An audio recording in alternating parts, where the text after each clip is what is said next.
say this. What fantastic photography.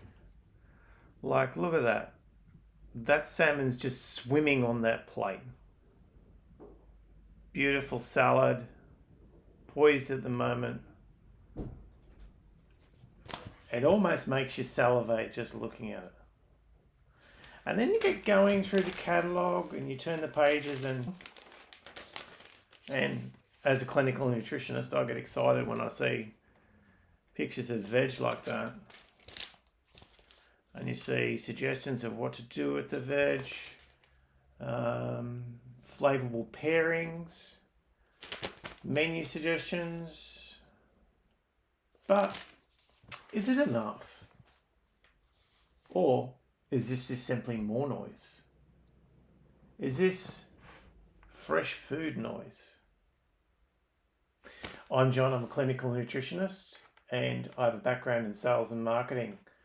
This is Navigating the Noise, Aldi edition, where I break down what is noise, food noise, what is distraction, what's marketing, and what's affecting your consumer behavior that's driving what's in your trolley and ending up on your fork. Because the shelf works in 1 to 2 seconds, metabolism works in systems.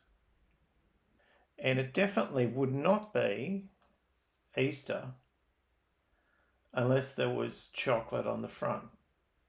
And if you've watched my other videos, that's a hard cross. A hard cross right there. And then we've got chocolate, but it's not overloaded in the catalogue. And it's also not overloaded in stores. Navigating the centre aisle with the seasonal buys and the special buys, as they call it. Quite responsible merchandising. Quite responsible there. Why would they put a pug there? To make you feel good and warm. Oh, isn't that cute? Sort of opens up the possibility that you might be influenced from these things with the price mechanic.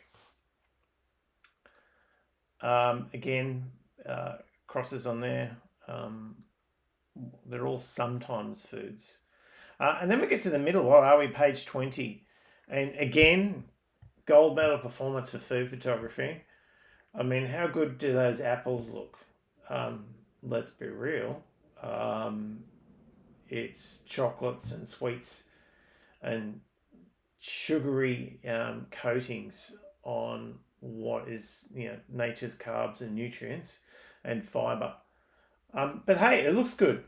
And down there, sliced brioche, let's just call that cake toast. That's a no. Premium dark chocolate, and I'll just pause there. That's the 70%, and this is the Moser Ross, and it's from Switzerland.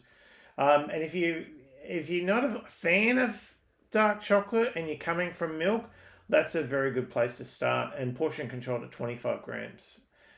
Jam, well, that's just sugar with a bit of fruit in there. No thanks. And thickened cream, no, sometimes food, but not necessarily what I'd be putting in my trolley right now. But again, food photography, how good. And again, that looks wonderful with a tempura broccoli just falling in there. But really, with canola oil, we've got omega-6 inflammatory oils on the outside of what was great vegetables. And yeah, probably not the best dish to choose. Miso pumpkin carbonara, there's no protein in that, and that's very high carbohydrate as plain white spaghetti, so that's a no. Prawns on garlic bread, so prawns on toast, no.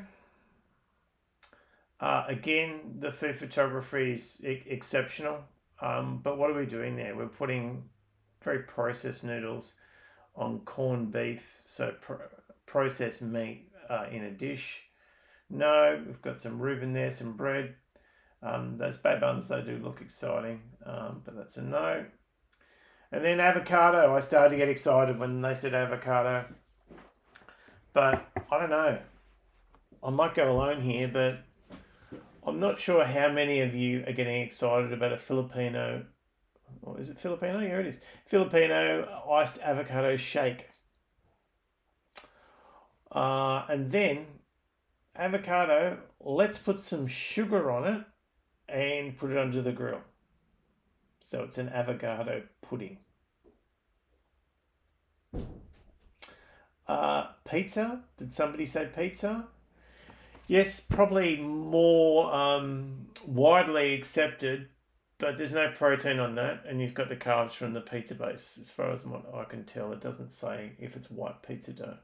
It'll probably be in the recipe. And then we go, the hero, the salmon. Done something quite good here in terms of education of cooking. And that's the thing, salmon can be a very versatile dish. You don't have to have it the same all the time. As I've suggested there, you can bake it, you can air fry it, you can poach it, you can steam it. Barbecue, I haven't got on there, but it's good barbecue as well. Char grilled, I guess that's where they're going. Some fantastic, again, food imagery.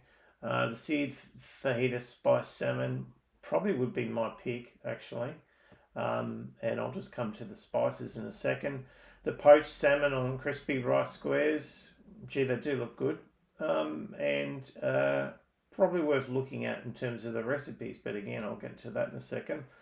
And down here in this tiny section, these are the products that all this effort and advertising and food shots are trying to sell you.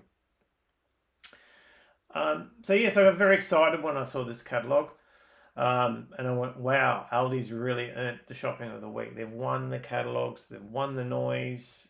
It's whole food, it's pairing with vegetables, and especially with those marinades. When I looked at it, I went, wow, that's really responsible. And I got excited. Continue looking on. We've got some fried panko breadcrumbs, so very high glycemic against, what are they, potato fritters? Again, potato. Probably not the best. Pork dumpling, rice paper rolls, yes. Garlic prawns with some risotto. Yep, that's great. And they're full points again for the aromatics, if I've said that right, suggesting that in there. That's quite responsible. And quite engaging in terms of thinking about and getting excited about, preparing whole foods. So tick. And I was beside myself when I looked here, as you can see. Amazing. And this is quite clever because all of these vegetables are going to be in season over the coming weeks. So they're planting the seed in your mind about what you can do with it when it comes into store. But then I considered it after my wave of excitement, and I went into store. And I went into store looking for the merchandising, looking how these are presented and how essentially the catalogue brings to life, and how parallel is it with their invitations of their catalogue and your in-store experience. And to be honest, I was left a little bit underwhelmed. I wasn't wowed, but also understanding what Woolworths and Coles have done about their execution in catalogue. There wasn't much noise in store. What do I mean by that?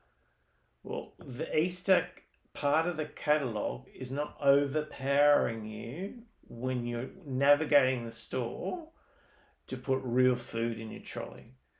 So that's a big thumbs up for Aldi. Vegetables, again, fruit. What have we got here? Schnitty battered dippers? Think not. You've got the starchy breadcrumbs, and then looks like it's pre-fried in omega-6 oils, and probably not your best choice. I mean, that's the salmon again. It's a choice of a flavour.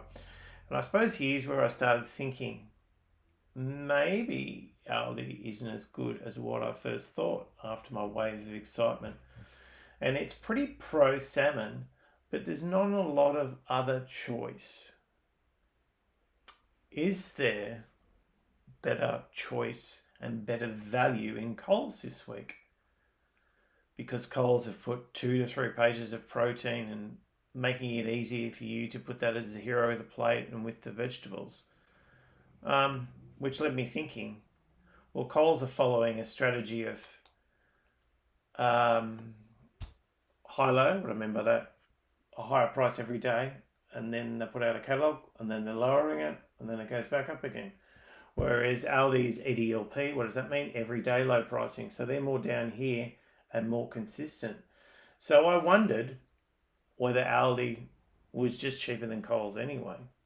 And so then I compared the proteins that were advertised in Coles this week with Aldi's everyday price. And some interesting things started to happen. First off, there's no lamb shakes in Aldi, so Coles wins there. Lamb barbecue chops, Coles is 26. Aldi's sort of averaging around that mid-20s, so it's comparable. Pork loins, same cut, Aldi's slightly cheaper. Chicken breast, that's diced at $15 a kilo.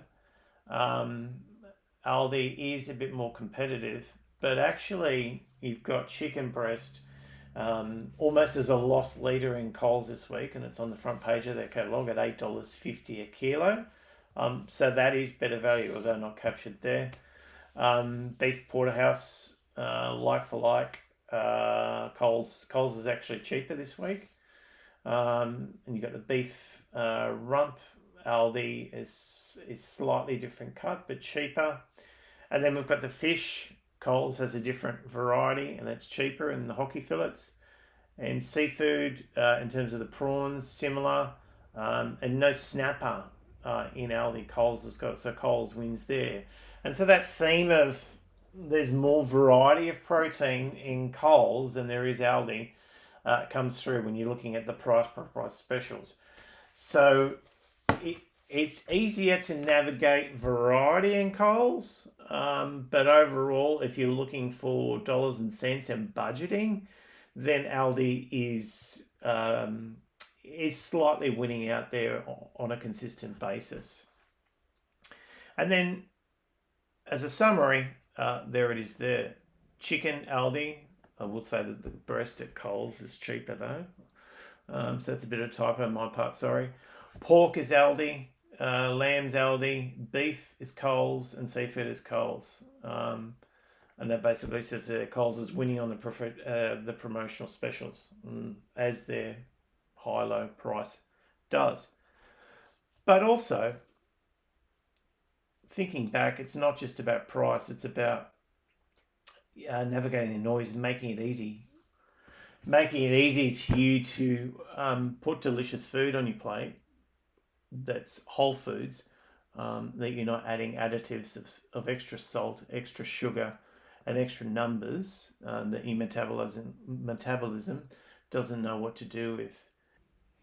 In the recipes on the Aldi website, when you click on the QR code from the catalogue, it comes up with the seasonal fruit and veg, which is great. And the recipe ideas. So some of these that were quite, the food photography was quite great is what I'm trying to say. Poached salmon on the crispy rice squares. Wow, that looked really good. And then I had a quick glance. I mean, obviously you've got seed oils there. You could use extra virgin olive oil, by the way. If you use a good oil, you can get away with it. You've got some sushi rice. There's quite a bit in there that you're going to be putting in your basket. I wouldn't agree with putting that mayonnaise in there that's got seed oils. But you can put most of that stuff in your trolley. Again, the sriracha sauce, that's going to have additives in it. And then here's where it lost me. It's a very busy recipe and seems more complicated than without, I suppose, further guidance that you're going to invest your time into. And if I go back, the spice fajita salmon recipe we've got here. We've got the salmon fillets. We've got the Royal Gala or Pink Lady Apple, check. We've got the avocado, which is also on special. And we've got the handful of coriander leaves, beautiful. You've got the seasoning there. And here's what I like about it, and I'll get to the seasoning in a moment. There's no additives in the seasoning recipe, so you're controlling exactly what's in there, and you're controlling how much sodium's in there. And then we go to the spicy vinaigrette. You've got extra virgin olive oil, so tick. lime juice, some white wine vinegar, a little bit of honey, and importantly, you can control it so you're not overdoing it on the glycemic response. What do I mean by that? The sugar response or the blood glucose response from the honey. And so we've got some red chili, so you've got some aromatics and some spice and some coriander. So that to me is a simple recipe, effective and nutritious. And you could even steam perhaps some sweet potatoes if you wanted to do that on the side. So this website that's out of the catalogue's fantastic. Some of them are a bit more complicated than others, and certainly in terms of the spices, if I can find them really quickly. Salmon marinades. These marinades are fairly simple to make. There was the one from the recipe there, but there's others in there, so it's definitely worth having a look at. Because Coles impressed me, and in terms of your shopping basket, in terms of what do I do this week for dinner, I think Coles is easier to navigate the noise. Definitely the Aldi catalogue has good value and good ideas and top marks there to promoting and inspiring real food on your plate and not overpowering with confectionery and processed food at Easter. If this information has been helpful for you, please like and subscribe so you can be notified when I review next week's catalogues. And I really appreciate it if you can do that. It means a lot to me and the channel. Until next time, stay strong.